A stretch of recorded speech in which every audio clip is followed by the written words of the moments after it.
Pourtant, Seigneur, tu es notre Père. Nous sommes l'argile et tu es le potier. Tes mains nous ont tous formés.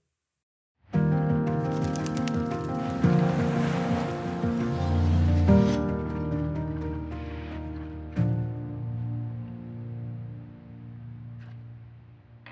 va passer quelques temps à parler de Dieu comme Père et même comme Mère.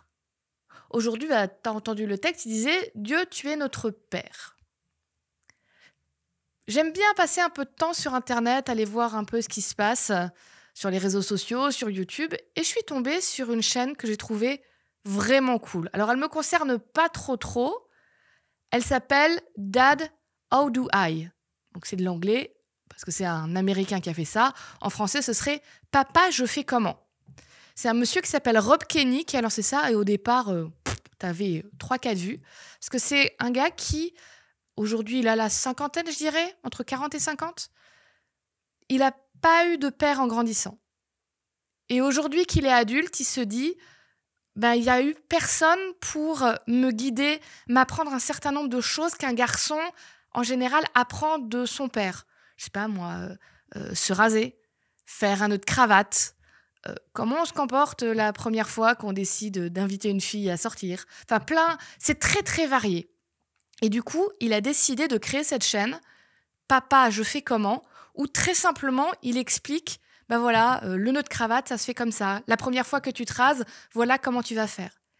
Et en fait, sa chaîne, très vite, elle a explosé. Il y a plein de gens qui voulaient voir parce que il y avait plein de jeunes garçons qui disaient « mais ça répond aux questions que je me suis toujours posées ».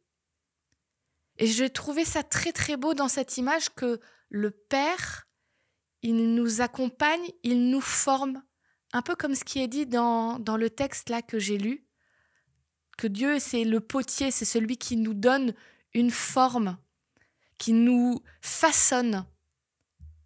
Un père, il va peut-être avoir le réflexe, je ne sais pas, de partager une passion qu'il a avec son fils.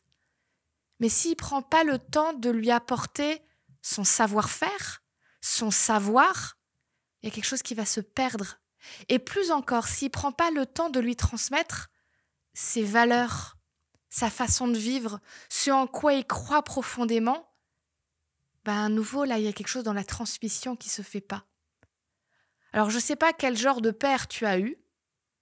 Ce que je sais, c'est que tu as un papa au ciel qui a envie de te transmettre, de te former, de passer du temps avec toi pour te partager ses valeurs.